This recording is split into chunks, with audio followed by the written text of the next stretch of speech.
Looking to sound like you know what's going on in the world? Pop culture, social strategy, comedy, and other funny stuff? Well, join the club and settle in for the Jeff Dwoskin Show. It's not the podcast we deserve, but the podcast we all need, with your host, Jeff Dwoskin.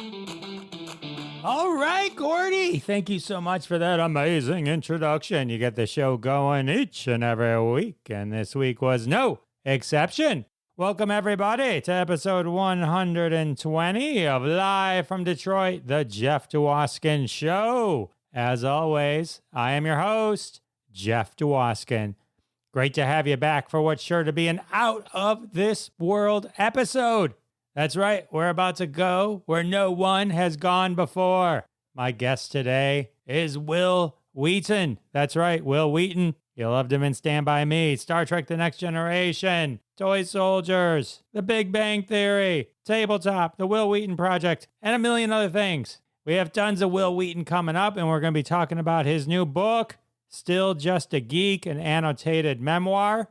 Wil's going to share tons of great stories with us. Excited to have Wil on the show, and that's coming up in just a few minutes.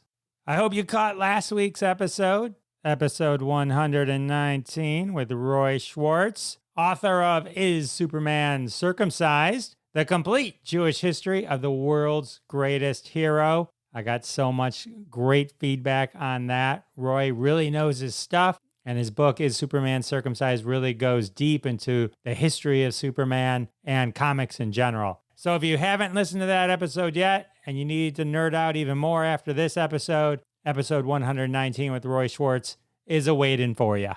You can imagine I was geeking out a little bit when I got to talk to Wil Wheaton. It was so exciting. But, I talked to him about a week or so ago. A lot's happened since then in Wil Wheaton world. Picard announced that the majority of the Next Generation cast was going to be joining Picard in season 3.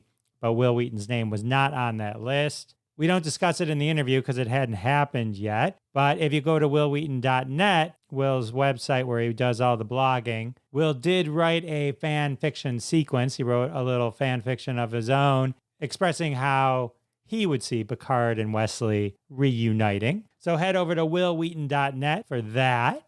So interestingly enough, during the interview that I have with Wil Wheaton that's coming up in a few minutes, I bring up a story called William Shatner.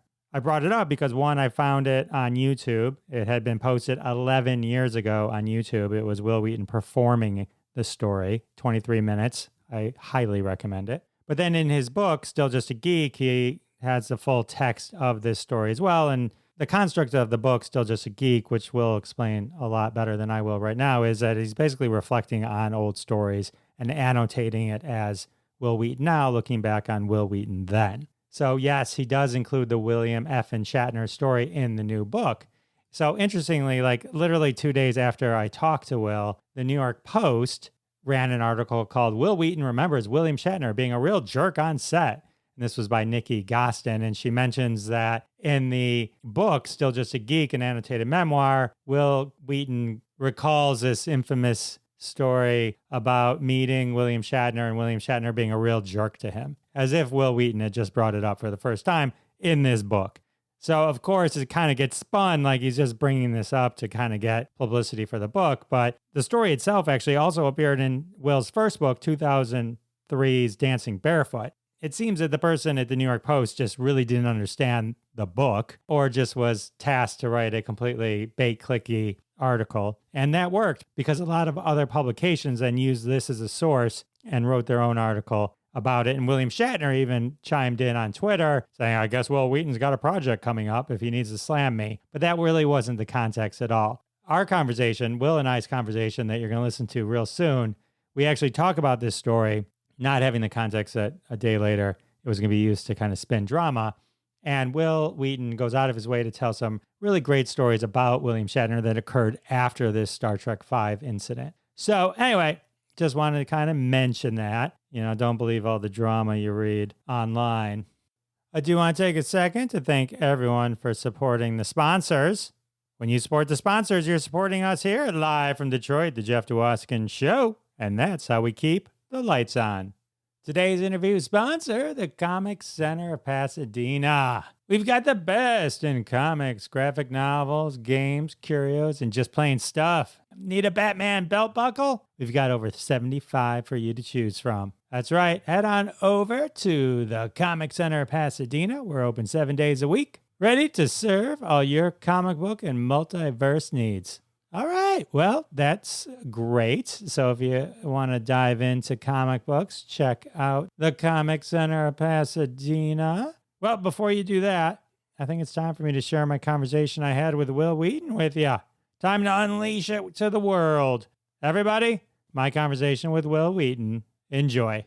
My guest today is Wil Wheaton. Wil, it says here that you were on Star Trek. That's the one with the ears or the Chewbacca? It is the one with the ears. It predates the one with Chewbacca by about a decade. I'm kidding. What a nightmare that would be, right? To start off. I'm totally kidding. Everyone, my next guest, author, actor, narrator. You loved him in Stand By Me, Star Trek The Next Generation, Big Bang Theory, and so much more. Author of the book Still Just a Geek, an annotated memoir. Set phasers to fun. Welcome to the show, my guest, Wil Wheaton. Hi, Wil. Hello. Thanks for having me. Oh, this is exciting. I really enjoyed your book. And I know we want to make sure everyone's aware it's coming out this week. It does. It comes out Tuesday the 12th. You're revisiting your original book, Just a Geek. Kind of, can you set like this to the tone in terms of why you... Let me just give you a little bit of background and a little bit of context. In 2000, I was one of the first people to kind of be like a celebrity blogger, right? I was one of the earliest people to have a website that I built myself and maintained myself and did all of the technical work on. At that time, it was a notable thing that was a little novel and people kind of paid attention to it. I started writing a blog because I just felt like my whole life, my voice had never been heard. Like whatever anyone ever heard was filtered through publicists or filtered through my mom or like somehow just it was never really me. So I started writing a blog about what I thought about stuff. And I don't know why, but people paid attention. And after a couple of years, I wrote a book that was sort of about the process of building the website, the experiences I was having as a person who was trying to transition from being an actor into being a writer at a moment in my life where the thing that I was kind of best known for was the 20-something who left Star Trek when he was a kid. And I carried a lot of baggage with me about that. What I didn't know at the time is that I was living with undiagnosed mental illness, including post-traumatic stress disorder from childhood neglect and abuse. That manifested itself in a lot of ways that I was completely unaware of until a couple of years ago when I took another look at it. I hadn't looked at Just a Geek in a very, very long time. And I had an opportunity to look at it again and revisit it and talk about what I saw. And if Just a Geek is 28-year-old me kind of looking back on like what 18-year-old me kind of did and thought and wanted to accomplish, Still Just a Geek, which features all of these annotations and then a number of pages of new material, new essays and notable speeches and things like that, is really 48-year-old me looking back on 28-year-old me, looking back on 18-year-old me, and really kind of recontextualizing where my life is now and really seeing the differences in who I was then and who I was now, how I've changed as a person and how I've changed as a writer. That's what I loved about the book. It was such a unique way to self-reflect on yourself and kind of see your own growth through your own writing and be able to, legitimately kind of say, all right, this is where I was then, and then comment on it now. I think there's so much in the society today where people look back on things that were and kind of as if that was like a moment in time that needs to exist forever. It seemed like such a healthy exercise to talk about your own growth and reflect on all of your experiences again. It was such an enjoyable read. I didn't read it originally, so I'm glad I was able to, late to the game, but catch the new version. I felt a kinship with you with the making your own website, because my background before being like a stand-up comic and obviously before being a podcaster was I was a web developer. In Michigan, we started one of the very first web development companies in the late 90s. Wow. And Yeah. I remember going into Barnes and Noble, and there were 2 books on HTML. And I was a graphic designer, and I picked one of the books up, and a friend of mine had been getting into the internet. So I started to learn about it, taught myself HTML, Yeah. had a program that happened to make GIFs, right, or GIFs. Yeah, We can talk GIFs. about that. Yeah. And, started a web development company. And so that was kind of cool. So I think it's, I can totally kind of understand where you were back then. And It was an interesting moment of time in the early 2000s. Social media didn't exist. It was very time consuming to put pictures online. It was expensive, cost prohibitively expensive to buy a scanner to put things online. And that context is extremely important now. It was a ton of work to do what I did back then. And I did it all in Linux too, when Linux was kind of like not great and real difficult to understand. And when you couldn't get your computer to connect to the internet, the online help said super helpful things like, connect to the internet and you'll find your solution there. And I just remember that it felt a lot back then. It was very similar to someone who owns a classic car. Even if you don't want to be a mechanic, you kind of have to be. You have to understand how things work under the hood, because setting it and forgetting it didn't exist back then. It does now, and that's awesome. I love that it exists now. I was just looking through Instagram Reels this morning, thinking about how different it is and how easy it is for people to creatively express themselves in all sorts of different ways now. And in the early 2000s version of the internet, pre-YouTube, really the only way we could express ourselves was just with text. oh yeah, you just gave me a flashback. As I mentioned, I was a designer, so I had one of those full color scanners. Oh, wow. $1,800. Wow. I remember they send me like a tube. You had to replace the tube. My hand shaking replacing. I remember. Just to put in perspective, for the $1,800 scanner I had in the late 90s, you could walk into Office Max right now and buy something 50 times better for $39. Yeah, and I mean, and that, if you adjusted it for inflation, that's about a $4,000 piece of equipment today. Yeah, it was cost prohibitive and really challenging. And that was kind of part of my story. That was part of the Just a Geek story and very much part of the Just a Geek moment. It was really impactful on me because, as you read in the book, I had spent my entire life feeling like I had to be an actor. And that's just really not what I wanted to do. It's not where my passion was. I was good at it, but I didn't love it. I barely liked it. And what I really loved was writing and storytelling and doing what I could to be for other people, the person I needed in my life.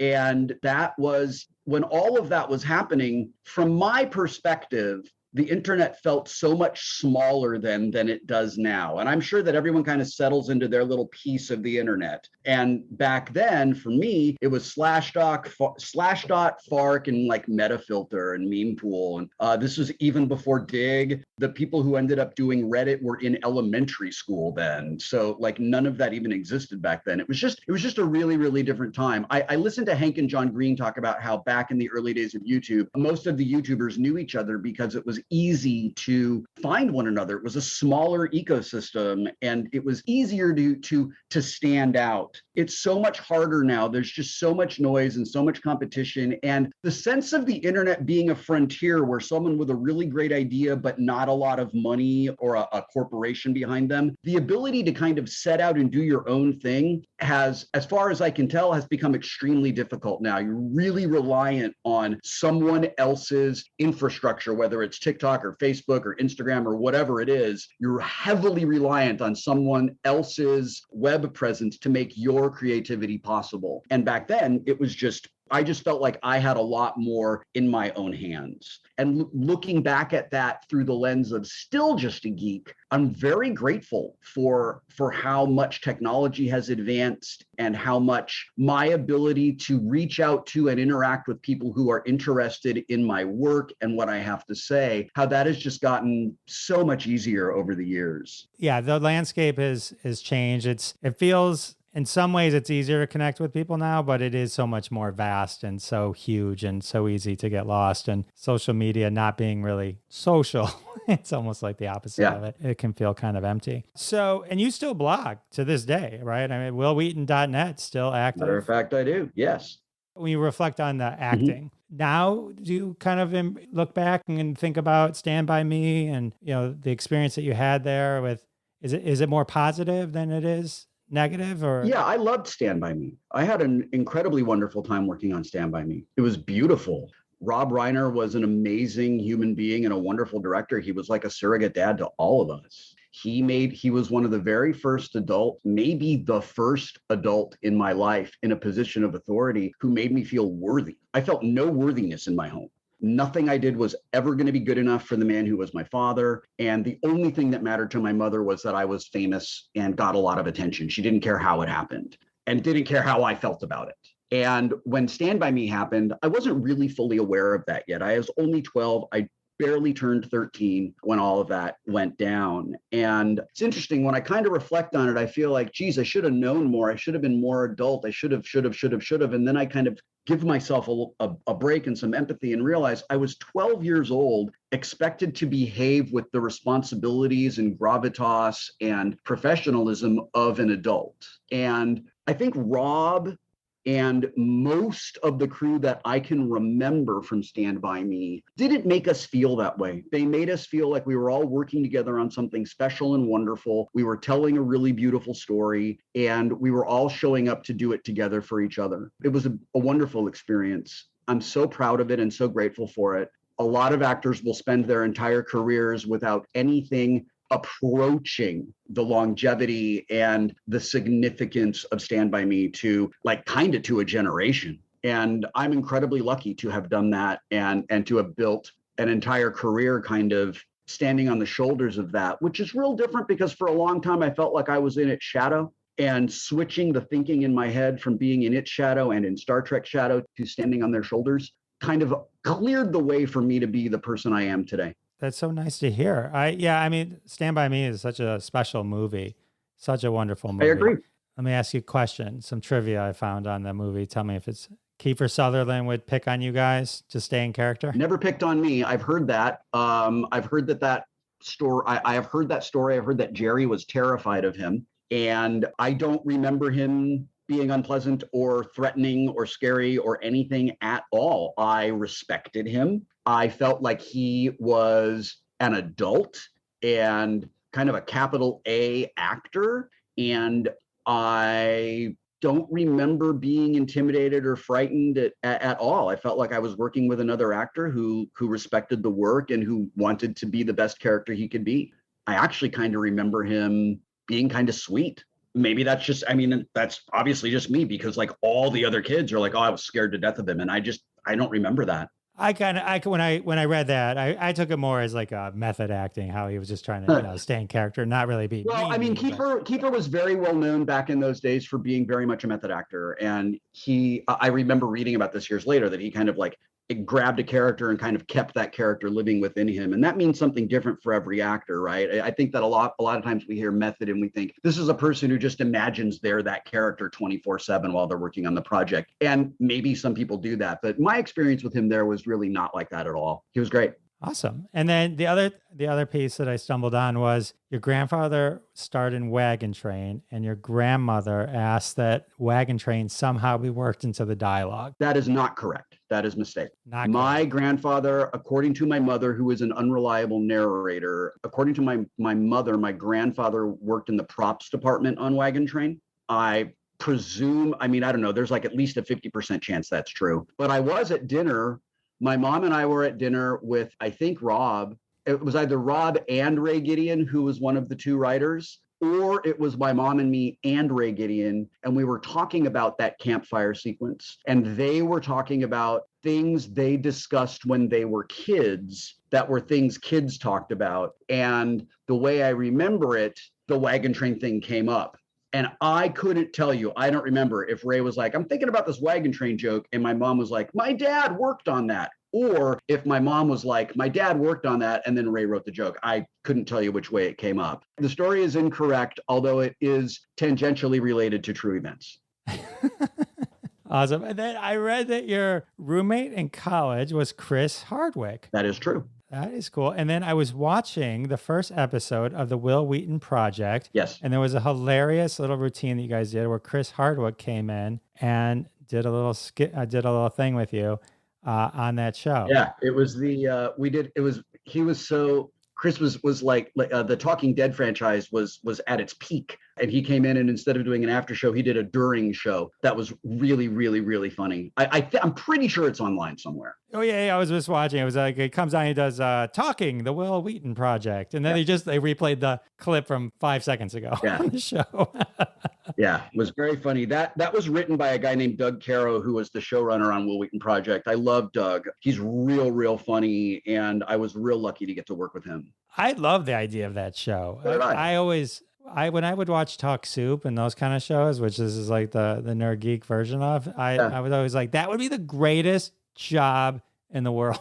I kind of thought that's what we were doing. I thought we were doing Nerd Soup. And I guess everyone except one particularly high-ranking person at the Sci-Fi Channel thought the same thing. And this one particularly high-ranking person at the Sci-Fi Channel, I think didn't like me, just like as a person, and kind of threw up a lot of roadblocks for us. And I love the show that we made, and I think we did some really funny things and some really clever things. I got to meet Sonequa Martin Green. She came in and did a beat for us long before she was part of Star Trek Discovery. And I think it's awesome. She came into my show when I was doing Wil Wheaton Project, and now she comes into Ready Room, which is really fun. I love that show, and I wanted to do it forever and ever and ever. And ultimately, I was relieved when it was over, because I got to tell you, it's exhausting to fight with a network every day when a network's like, okay, we're going to make a show that looks like this. And you go, all right, let's do it. And you start making that show. And then the network comes at you at the 11th hour and tells you to get rid of all the stuff that they had just told you was cool to do. It was frustrating,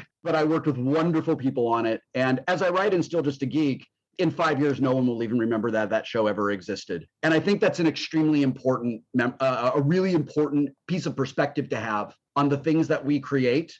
And I have been thinking a great deal about how we cannot focus ourselves on this must be successful, and then I must move to the next thing, and it must also be equally or more successful. Otherwise, the previous thing, now that success is not valid. And that's a way of thinking that I had embraced for my entire life. It was the way that I was raised, and it's defeating, and it's toxic, and it's hurtful. And I think that focusing, instead switching perspective to kind of focus on, I just want to do cool stuff and keep doing things that are satisfying and wonderful, and I want to work with good people and just keep doing them as long as people will let me do them without being attached to the result of that thing, and the longevity of the thing has allowed me to have a happier life and be a lot more comfortable where I am at this moment. Well, that's important to feel that comfort. I think it will live on, though. I mean, with YouTube and all that, everything seems to be able to exist forever now, right? In like 30 years, some kid who isn't born yet is going to be on whatever the 30 years from now version of Reddit is, and is going to be like, oh man, look what I just found. 10 episodes of this series from the 2000s. It'll be like finding one of those old episodes of a talk show that you didn't even know existed in the 80s. Like, Rick Dees had a talk show? What? Well, first of all, as like the president and of all geeks and nerds, I think it will, because people will always want to kind of dig into Wil Wheaton. I think that's just going to be part of your legacy. There'll be great pieces of things that, are just out there. I hope they will enjoy our jokes, and I really hope they will enjoy my favorite bit I've ever done in the history of my career, which is Skeletor reads mean tweets and we fight about it. Absolutely my favorite bit I have ever done in my life. I would do an entire series that's just me talking to Skeletor, just like debating, philosophies and things. I think it would be one of the funniest things. I will be upset if you don't make that happen.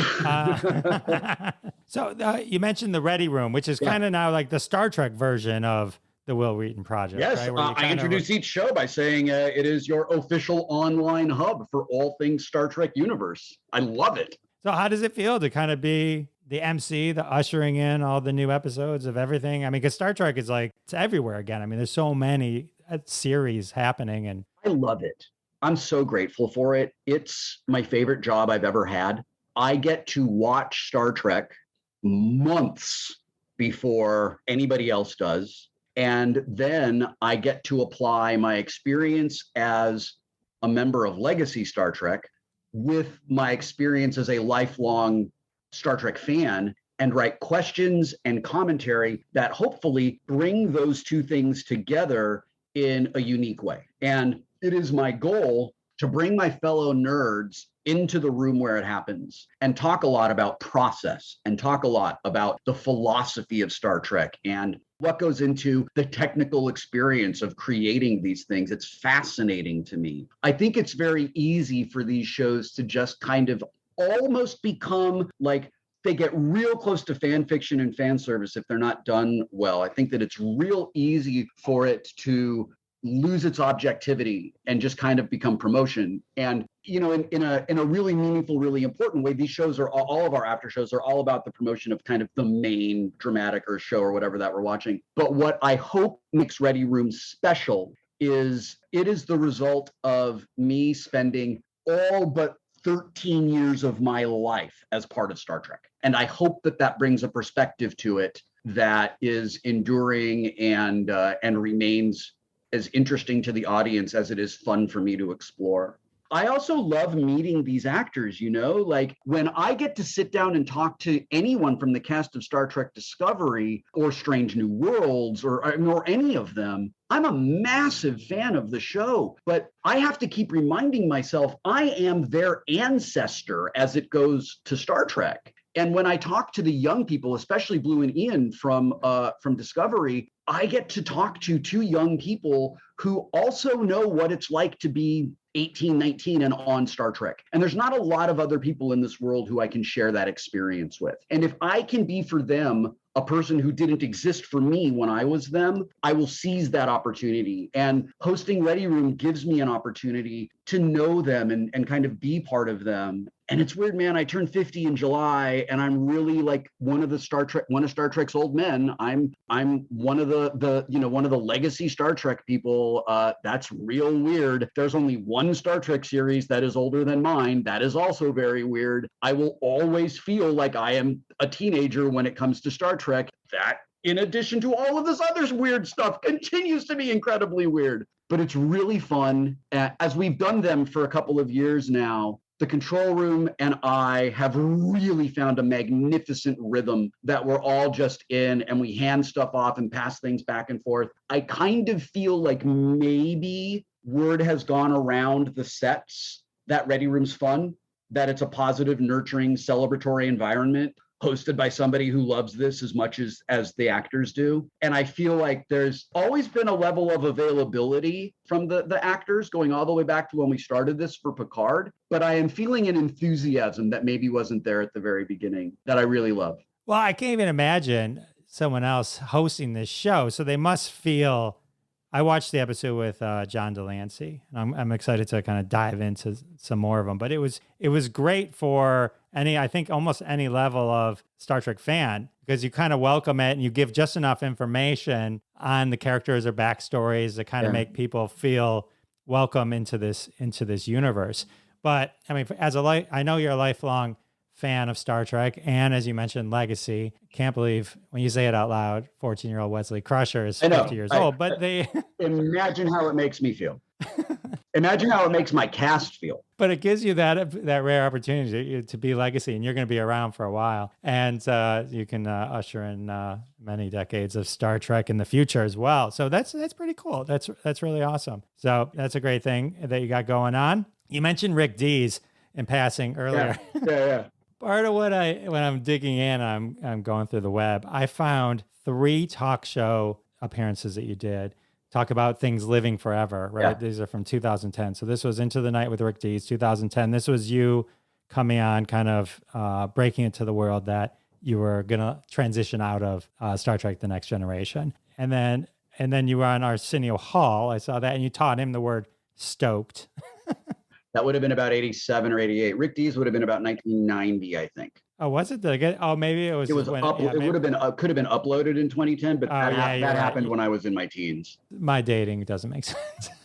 But yeah, it was just funny. But the best one that I found was Our Magazine with Gary Collins. Oh my gosh. So you had just done Young Harry Houdini. Yeah, I love that movie. You did a card trick on the show. Uh-huh. But what was hilarious about this Our Magazine was like, coming up, Stand By Me's Wil Wheaton. And then they talk about the other things on the show. Yeah. Man's Sexuality After 40, Okay. LA Law's Susan Rulan, Saucy Secretary, and Woman of the Hour, Barbara Eden. Very, very attractive woman. And I was just like, it's so funny because like some of those things they just would never say now. It's odd to me that Barbara Eden it's not odd, it's offensive that Barbara Eden is reduced to very attractive woman rather than lifelong brilliant comedic performer who carried an entire iconic series for its full run. Like Exactly. Larry Hagman had a career because of Barbara Eden. Like maybe she's a bit more than that, Our Magazine. Did you find these? Like, could I track these down and watch them? Or did you just find descriptions?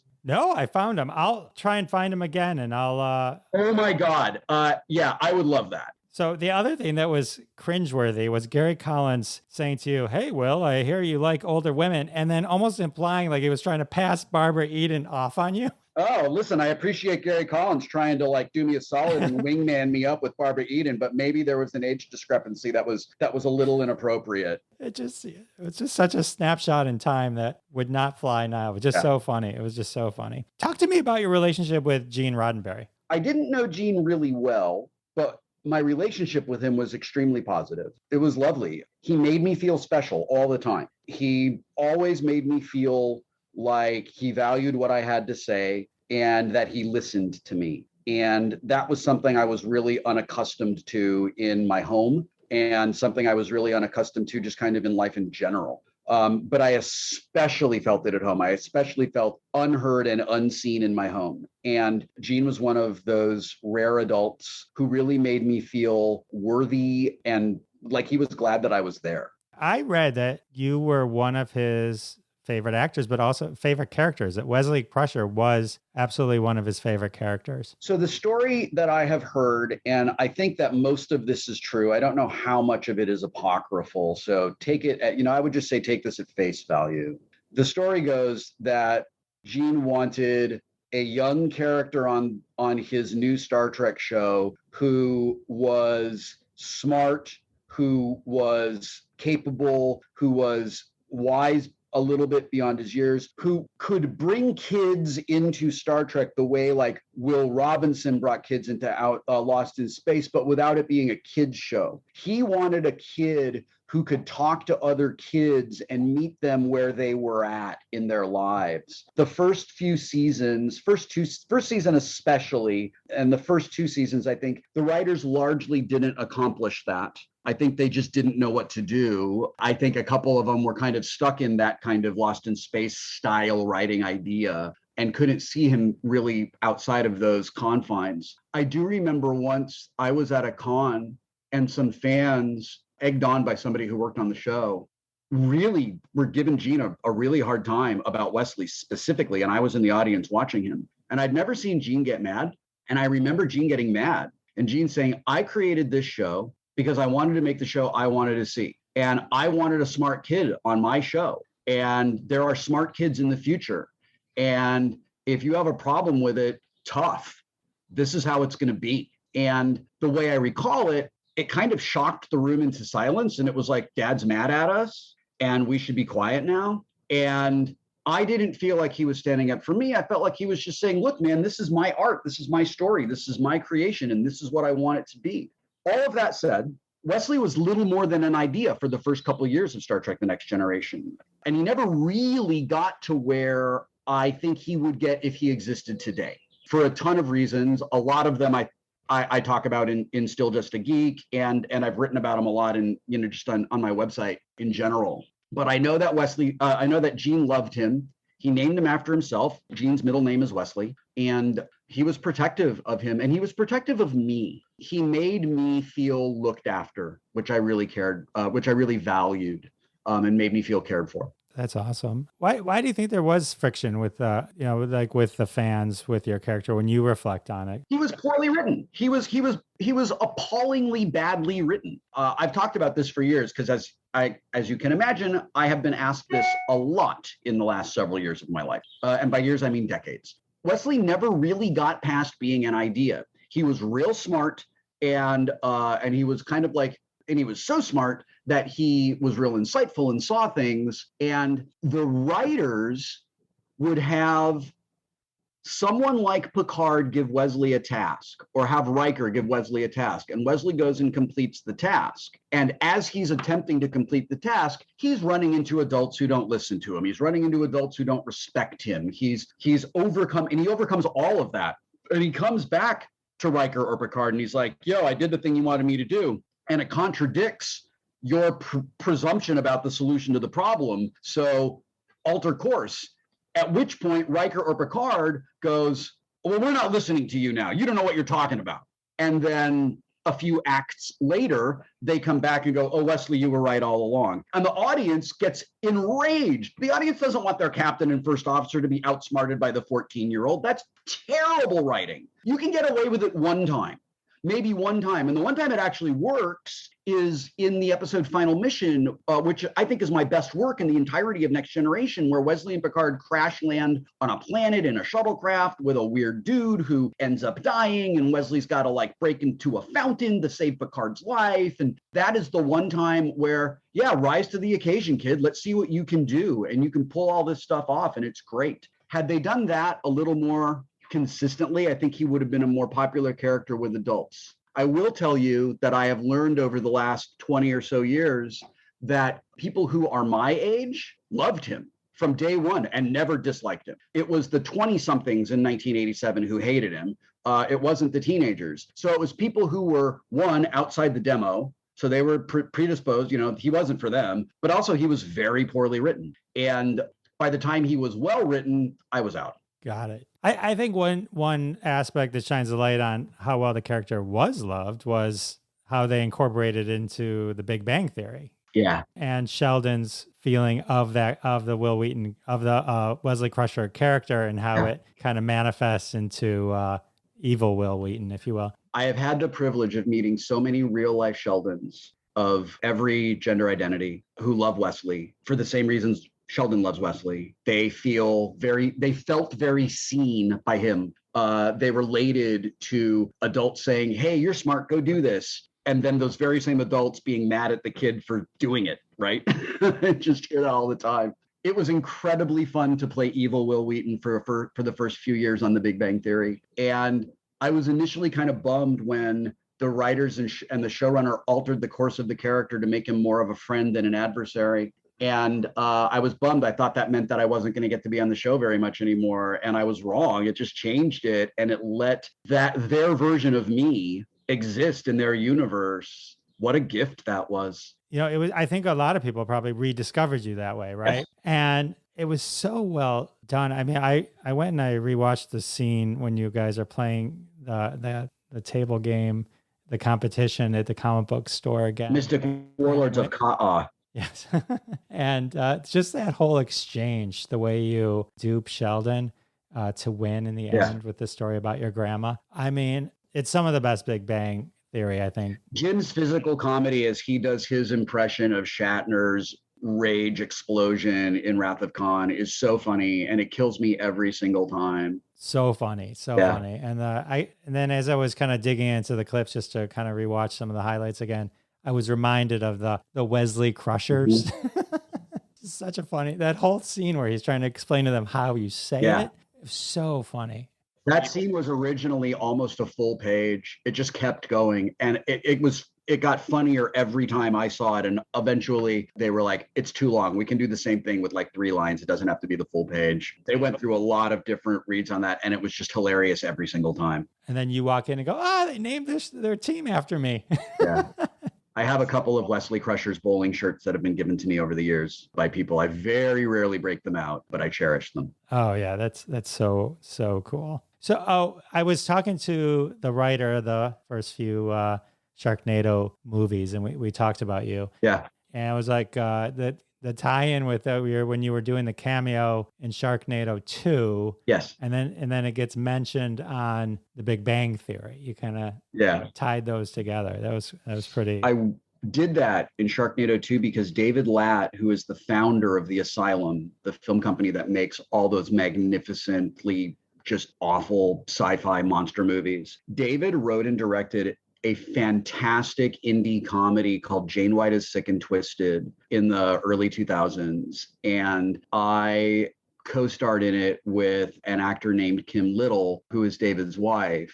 And we just did this great, weird little movie. We got some wonderful recognition from some international independent film festivals, and we stayed friends years and years and years after that happened. So when Sharknado came out, I remember my wife and I saw the promos for it, and we were like, wait, it's a tornado full of sharks. How are we not watching this? And we had a huge party with all of our friends. So when we found out there was a sequel, I emailed Lat, and I was just like, dude, could I please just get killed by a shark in Sharknado 2? And within minutes, he was like, absolutely, we'll find a place for you. That's awesome. Yeah, that opening scene was great. And I know you're not on Twitter anymore, but it's interesting because you were one of the people that was tweeting with the original Sharknado. Yeah. And as history looks back on that initial launch of that movie, the celebrities, yourself included, were part of that, let's call it NATO, that actually launched that and gave it so much attention that it did have a second showing and a third showing and kept topping itself, and then led to that, 5 other movies. That was fun. That was before Twitter became all about like empowering bullies and spreading fascism. Back then, it was still fun when we could just use it to sort of globally enjoy the ridiculousness of that kind of movie. It was just, I think that that all of those films, they just land on those of us that grew up watching Elvira and Mystery Science Theater. Like they're just perfect. They're just such beautiful love letters to all of that ridiculousness. And yeah, it's interesting. I feel like it only could have happened at that moment. Sharknado being what it was, Twitter being what it was, all of that, it had to happen at exactly that moment. It could not have happened at a different time. You probably can't see over my shoulder, but I have a Sharknado poster 8x10 on the wall. I am Zaring, a Tara Reid signed. Amazing. That's fantastic. I was upset. I love that whole series. Awesome. So one of the reasons, but getting back to Gene Roddenberry for a second, one of the stories in your book that I actually had found the same story online, William fucking Shatner, that you did. There's like a 23-minute video with you and Paul and Storm. Yes. Probably at Wootstock or else at a show called Wil Wheaton versus Paul and Storm. We did that a lot a few years ago. As I was catching up in the book, I realized it's all written out in the book as well. There's a whole chapter on it. I got to say, like, it is really nice listening to you perform and tell stories. You're an amazing. Oh, you're welcome. You're an amazing storyteller. As a matter of fact, when I was reading the book and it got to a part where it talked about it was a Mensa speech that you gave. Yes. I'm like, oh, you know what? I'm going to go search this. I want to hear him say this. Thanks, man. So I found it and I made a note that in the book you left out the hula hoop line, which I thought was funny. Oh, that's probably a line that I improvised during the speech that wasn't in the text. That happens an awful lot. I always publish the texts of my speech, the original texts of my speeches, with a note that says this is intended to be delivered orally in front of a room, and however the actual performance goes will be different because that's just how it is every single time. I'll have to dig it up and see if I can find that. I'll try and find some of these because I have some of the URLs that I collected as I was kind of digging in on my Wil Wheaton research. I've been killing myself because I've been trying to say Wil Wheaton. I can't say like Stewie does it. That was the funniest Family Guy where the Next Generation cast reunion, the way he says your name with an H. When I got the email about that, every now and then I get asked to do really, really special things. And I say yes like 9 out of 10 times. And maybe half the time, the thing I said yes to actually makes it into the final thing. That's just filmmaking. That's just it's nothing personal. With that one, there's so much more story of like Stewie's day out with the Next Gen cast that had to get cut for time. But I knew that would make it because it's a callback to their Cool Whip thing. And Family Guy's all about callbacks. So people still come up to me and quote it all the time. And I will always say to them, why are you saying it that way?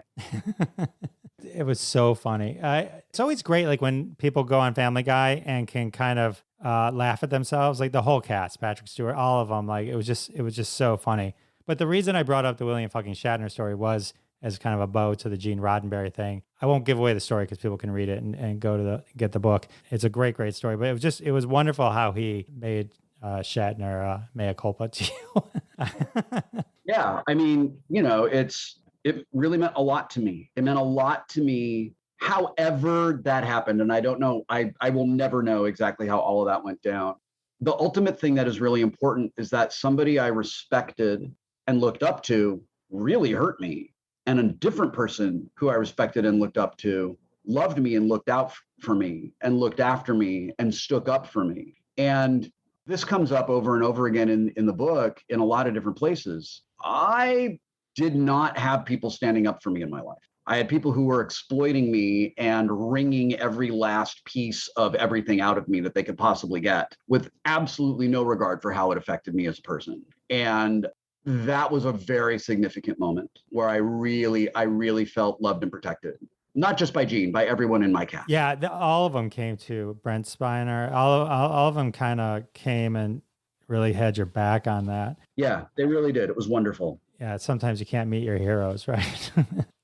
I will say that thing with Bill, I am willing to allow for the possibility that it was a series of what he thought were jokes that didn't land. It's distinctly possible that kind of happened that way. And as I write in the book, and as is like easily available public information, he's been really great to me ever since then. We had an incredibly fun time when we worked together on The Big Bang Theory. The thing about Bill is that he can be a lovely, gentle, very funny, very wickedly funny person. And he can also just be an absolute shit. And you just kind of never know who's going to show up. And sometimes both guys show up. And you just never know who's going to be there. When we worked together on Big Bang Theory, we were really, really lucky that super awesome, kind, friendly William Shatner showed up. I am going to tell you a very brief story about that day that I believe you will enjoy. So we're all sitting at the table, right? And it's all these really fancy people. And everybody at that table is impressed by someone else at that table. And I will just remind for your listeners who's there. Joe Manganiello, Kareem Abdul-Jabbar, William Shatner, me, right? What? It's bizarre. Kevin Smith is there. Like, it's ridiculous. It's just this, I can't believe it. So I asked Bill Prady, who did you want? Who was your dream get for that group? And he said, the people who said yes. Like, that was my first ask, and everybody said yes right away. And it's like, oh my God, that's amazing. So there is a line in that scene where Shatner says, don't make me go all Wrath of Khan on your ass. In rehearsal, Shatner is saying Wrath of Khan, not Wrath, Roth. So imagine R-O-T-H. Hear that in your head when I say it, okay? I'm not going to go all Wrath of Khan. The director comes over. Hey, Bill, we're hearing Roth. Can you we're pretty sure it's Wrath. Okay, great. That line comes around again, Wrath of Khan. Now, there is a story that, based on you laughing, I'm sure you know. There is an outtake of Shatner in ADR recording from the 60s, where the guy says to him in the voiceover booth, says, action. And Shatner says, well, this is a clear case of sabotage. And the guy says, it's actually, Bill, it's sabotage. And Shatner goes, well, maybe you say sabotage, I say sabotage. And he will not change the pronunciation. So on the set, he's saying Roth. I know the sabotage story. Bill Prady knows the sabotage story. Steve Millau, Mark Sandrowski, all the writers, we all know the sabotage story. And I'm watching all of them talk to each other. Who's going to go up to Bill Shatner, who's doing sabotage, and tell him it's sabotage? Who's going to do that? And you can see that none of them want to do it. They're all trying. These are all fully grown men. And they're all like, I don't want to go do it. And I'm just sitting on the set. I am the only person on stage 25 who knows exactly what's going on. And I'm dying inside. I'm trying so hard to hold it together because it's like 4 times of someone gently coming to Shatner and trying to nudge him into saying sabotage. Finally, Bill Prady comes over and he says, Bill, I'm pretty sure it's sabotage and I'm hearing sabotage. Or not sabotage, I'm pretty sure it's wrath and I'm hearing Roth. And Shatner goes, really? And Prady says, yeah, I feel like you're saying Roth, and we're really sure it's Wrath. And Shatner goes, huh, well, all right. The next take, Wrath of Khan. He says it perfectly. To this day, I do not know if Shatner was like doing a move to see what he could get away with, or if he genuinely didn't hear it or understand it. But it remains one of my like top 5 Big Bang Theory moments of sitting there watching my friends from the writing staff and that part of production absolutely running around with their hair on fire, trying to figure out who was going to be the person to tell Shatner he's saying it wrong. That is amazing. Thank you for that. Oh my God. Oh man. I think in the book you also talk about you rebonded, you reconnected on The Weakest Link when you guys did the Star Trek thing there. Yeah, and that actually happened years before Big Bang Theory. I mean, like 10 or 15 years before Big Bang Theory. Talk to me about Tabletop. You know, as I was watching it, I think on Larry King, you mentioned it was your friends that created Cards Against Humanity, which I thought was pretty cool. You ever play Axis and Allies? Yeah, of course. Okay, so when I was discovering Tabletop, my friends and I, we would play in high school. We would do Axis and Allies, and I started having just some flashbacks to that. We'd spend 9-hour days, you know, we'd have like saltines and we just slab butter on it, and we would play Axis and Allies. And the funny thing is, to this day, my friends' name are Howard Rosner and Jeff Zonder. I'm saying it out loud on purpose so that they get annoyed when they hear this back. There was one day, the way Axis and Allies works, right? We would split up. So 3 of us, I think it was 2 would be I'm thinking, I can't remember if I was the Axis or the Allies. I can't remember. But somehow, this normal 8 to 10 hour game that I would have to explain to my parents and girlfriend why we were doing this for this long, I somehow rolled dice like heaven intervened. I win in 90 minutes. I completely wipe them out. That's insane. Insane, right? That's crazy. That's like go to a casino, man. I know. But to this day, if Axis and Allies comes up, I kind of give them a look and they go, we know 90 minutes. Oh, man. I think tabletop games are amazing. And that's why I thought the whole show, and people should kind of check out all those episodes. Thank you. I loved it because you brought it up. A couple of things about it. I want to give enormous credit to a group of amazing women who made Tabletop possible. This Tabletop would not exist without Felicia Day, Kim Evey, Sherry Bryant, and Jen Arnold.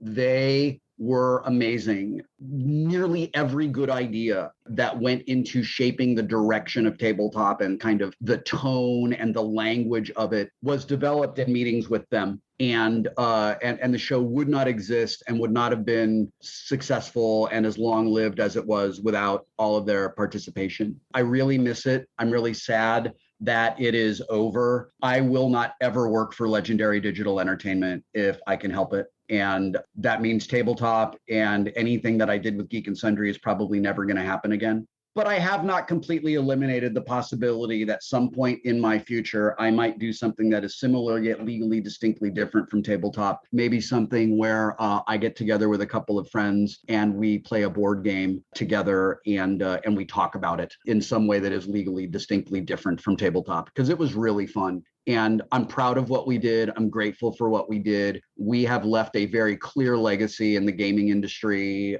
that I'm incredibly proud of. I love the people who picked up kind of the ball when we put it down and have continued to move it toward a world where everybody plays games. And board gaming is an incredibly meaningful hobby to so many people. Welcome to Games on a Table with Wil Wheaton. There we go. There we go. I just worked around all the legals. Yeah. The working title is not Tabletop.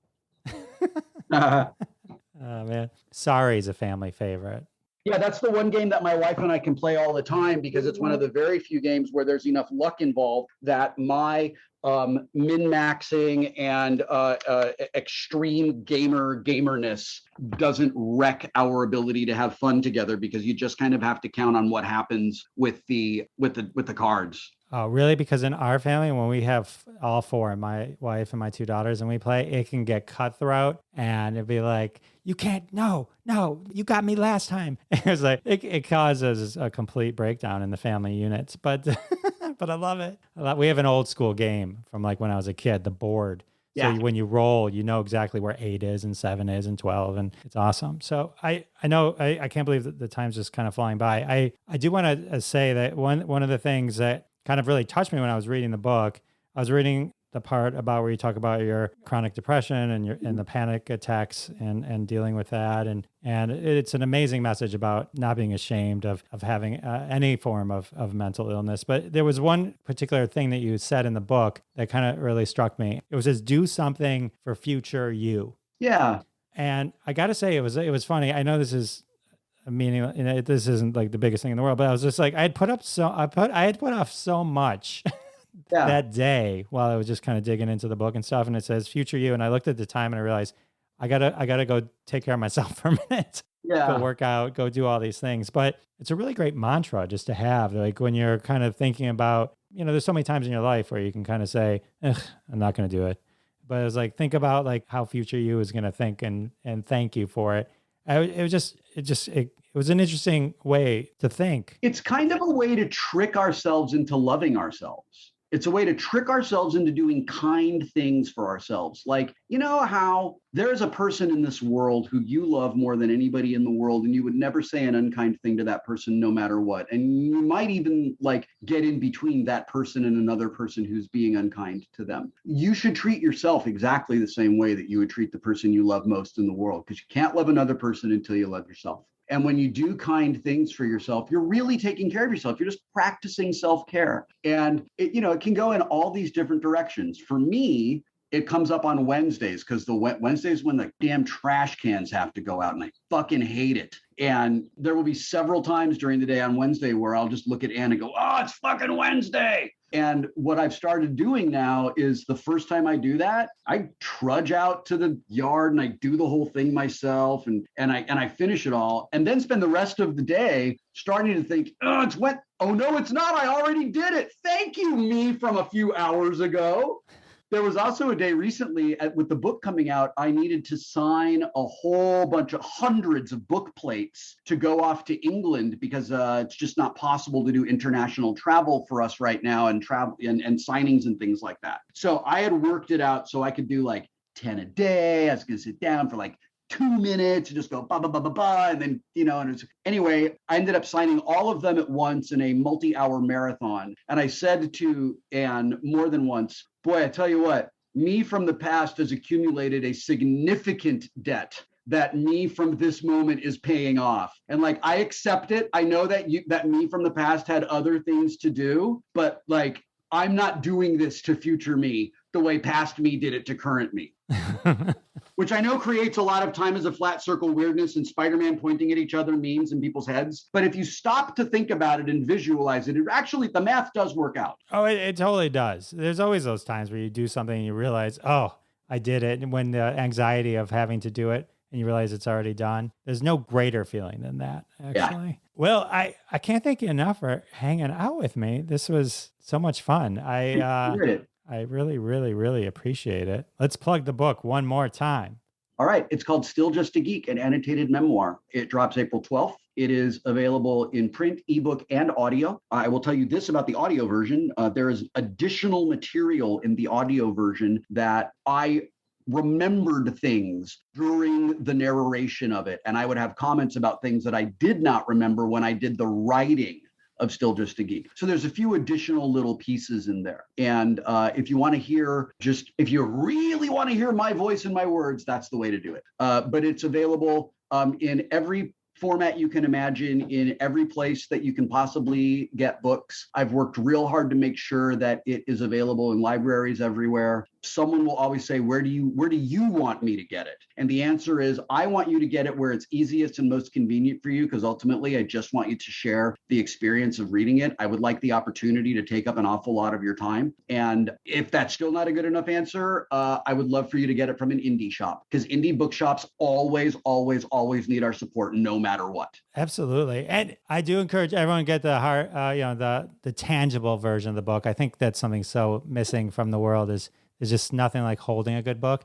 But also, the audio version, you saying your own words. I've heard you do that a lot, and that would be an extra special experience. I do want to say one last thing that I totally forgot. So a lot of times if I don't always tell my friends when I'm about to meet somebody, because one, if it gets canceled, I just never want to put it out in the universe. So I told my friend Tom Frawley, I said, I'm talking to Wil Wheaton. Now, normally when I tell people something like that, the normal response would be, hey, I'm talking to Wil Wheaton. If you have any questions, you let me know. And 5 days later, they'll come back with, ask him what it was like to be on Star Trek. I'll be like, oh, thank you. I didn't think to cover Star Trek with Wil Wheaton. Nice to have a staff, isn't it?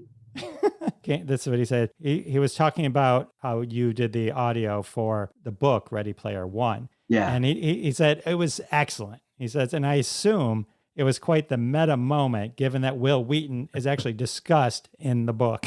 Yeah, that was great. I knew it was coming up, and I was getting excited for it. And when that moment actually happened, I'm professional, and my job is to just keep going. I'm Wade in that moment. I'm not Will, but it was really fun, and what an honor to be mentioned in the same breath as Cory Doctorow, who is a person who I just endlessly respect and admire. So cool, so cool. Well, thank you once again. This was such an honor. Thank you again. This was awesome. Yeah, awesome. I enjoyed it. Nice talking with you. Nice talking with you too. All right. How great was Wil Wheaton, everyone? As soon as you're done here, I want you to run out, pre-order or order Wil's book, Still Just a Geek. Super awesome. If you love Wil Wheaton, you're going to love his book. Available April 12th. Well, with the interview over, can only mean one thing. That's right. It's time for another trending hashtag from the family of hashtags at Hashtag Roundup. Follow us on Twitter at Hashtag Roundup. Download the free Hashtag Roundup app. Always free. Doesn't cost a penny. Head on over to the Google Play Store or iTunes App Store. Download it. Receive a notification every time a new game starts.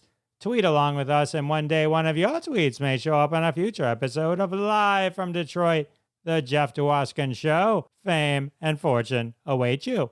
Today's hashtag, of course, inspired by my conversation with Wil Wheaton and his time as Wesley Crusher on Star Trek, The Next Generation, comes the ultimate Star Trek, The Next Generation mashup hashtag.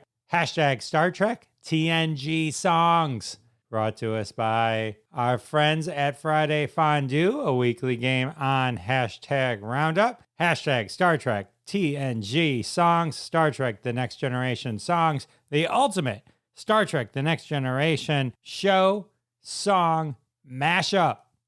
Friday Fondue went to Twitter, challenged them to mash up those two genres, and hilarity ensued. So get ready for some hashtag Star Trek TNG songs. Wharf it real good. Number one is the loneliest number. You have to excuse my singing. Wharf me up before you go. I do not apologize for my singing. I take it back. Wesley's mom has got it going on. Yar of the cat. Everything I do it for Q. These are some amazing hashtag Star Trek TNG songs. The ultimate Star Trek song mashup game. Here's some more. I want a Deanna with somebody. Be honest, who thought I had recruited Whitney there for a second? Geordie's a jolly good fellow. Geordie's a jolly good fellow. Make it so. What? When you wish upon a stargazer, comfortably number one. Since you've been Klingon, I can breathe for the first time since you've been Klingon. Okay, maybe I do apologize. You know it's Picard out here for a pimp. These are amazing hashtag Star Trek TNG songs. 7 of 9 to 5, working. 7 of 9 to 5, what a way to make a living. Oh, well, a Borg. The Borg is a word. Borg. Borg is a word. A Borg. Breaking up is Picard to do. Sitting on the holodeck of the bay. Whoop it real good. Make it studio. And our final hashtag Star Trek TNG songs tweet. Crusher pushing down on me, pressing down on you. Under Crusher, All right. Had to end with a Wesley one. All right. There you go. There's your hashtag Star Trek TNG songs. Tweet your own. Tag me at Jeff Dwoskin Show on Twitter. I'll show you some Twitter love. As always, all of those fabulous Star Trek The Next Generation song mashup tweets are retweeted at Jeff Dwoskin Show on Twitter. Go show them some love. Well, with the hashtag game over, that can only mean one thing. That's right. Episode 120 has come to an end. Can you believe it? I can't believe it. Special thanks again to my guest, Wil Wheaton. Everyone go out and buy his book, Still Just a Geek, an Annotated Memoir. It is spectacular. And of course, I want to thank all of you for coming back week after week. It means the world to me, and I'll see you next time. Oh, one last thing. Thanks so much for listening to this episode of The Jeff Dwoskin Show with your host, Jeff Dwoskin. Now go repeat everything you heard and sound like a genius. Catch us online at thejeffdwoskinshow.com or follow us on Twitter at Jeff Dwoskin Show, and we'll see you next time.